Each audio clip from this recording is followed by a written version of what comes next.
Dans notre cycle de commentaires des icônes du temps pascal, nous arrivons au 6e dimanche et je suis heureuse de vous retrouver pour regarder ensemble une icône de l'Ascension. Et pour la voir un peu plus en détail, je vous propose deux rencontres, ce dimanche et le suivant, car les deux encadrent en quelque manière la solennité de l'Ascension du Christ que nous fêterons jeudi, 40 jours après Pâques. L'icône que je choisis date du XIVe siècle et elle se trouve au musée du Novgorod.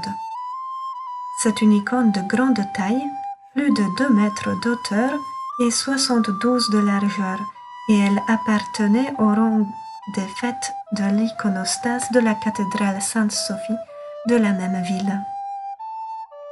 Pour mémoire, les iconostases composées de plusieurs registres d'icônes en ont un qui présente les fêtes liturgiques de l'Église.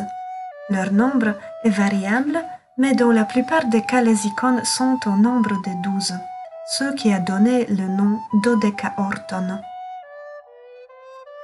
L'Ascension se place vers la fin du cycle, avant la Pentecôte et la Dormition de la Vierge, et n'est jamais omise.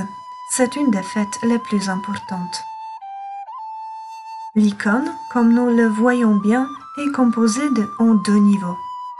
Dans la partie supérieure, nous voyons le Christ en gloire, vêtu d'une robe dorée.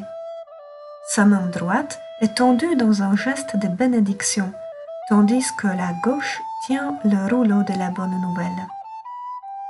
La gloire en forme de cercle concentrique bleu est ornée d'étoiles et soutenue par les anges.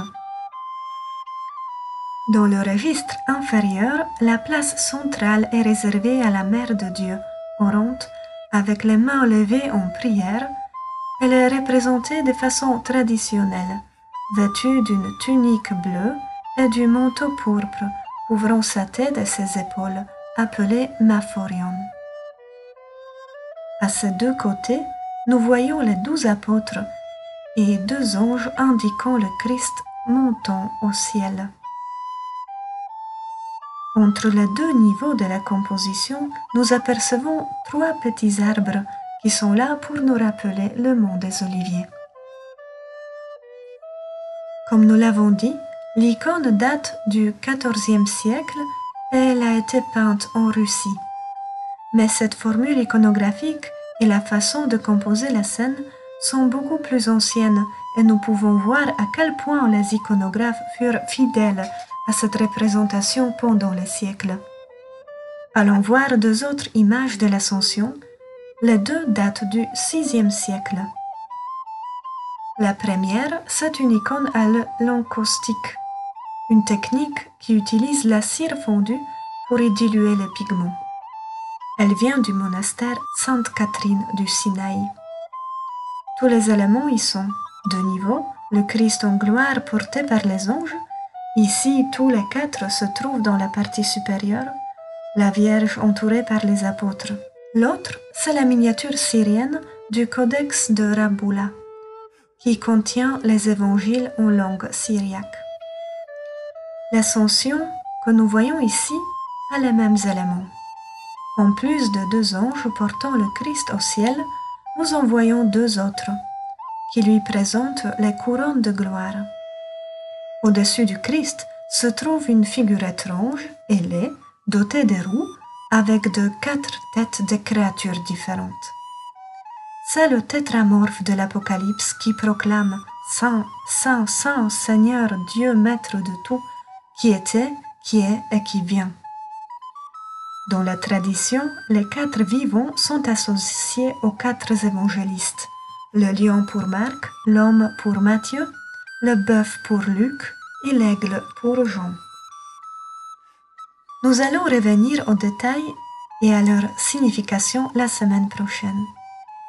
Aujourd'hui, il nous faut encore revenir à la source, c'est-à-dire aux textes qui sont à l'origine de notre icône.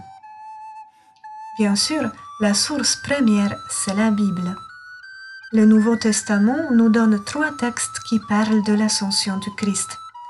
D'abord, dans l'évangile de Luc, nous lisons Puis il les emmena jusqu'à vers Béthanie, et levant les mains, il les bénit.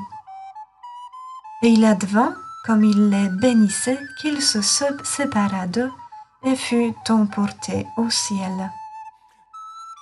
Les Actes des Apôtres nous donnent quelques éléments en plus.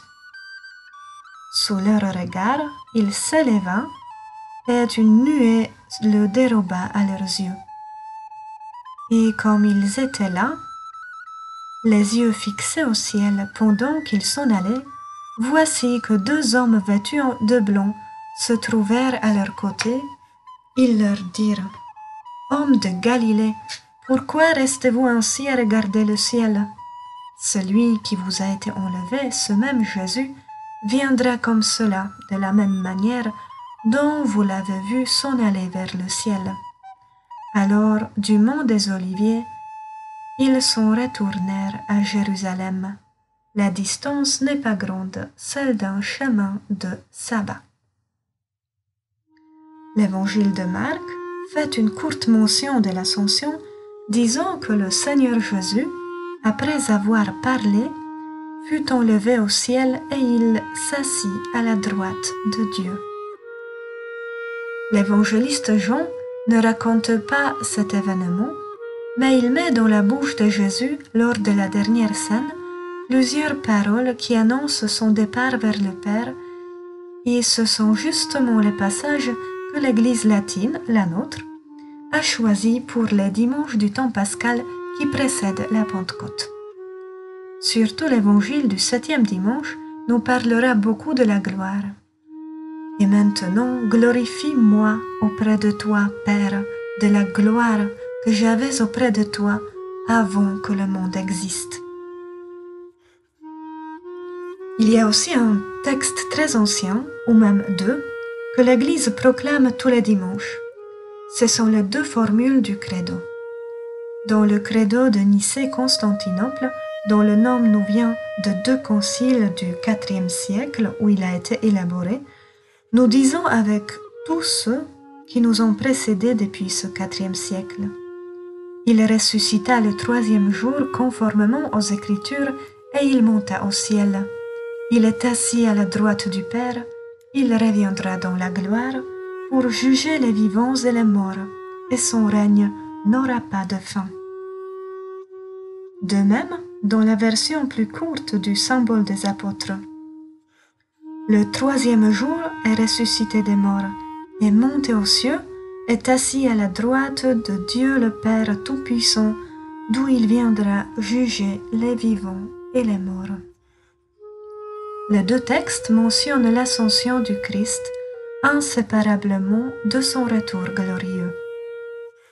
Et ce même Jésus viendra comme cela, de la même manière dont vous l'avez vu s'en aller vers le ciel, nous disent les anges cités dans les Actes des Apôtres. Je vous invite aujourd'hui de relire ces textes que les siècles nous ont transmis. En participant à la liturgie, soyons attentifs aux paroles que nous entendons en lien avec l'image que reçoivent nos yeux.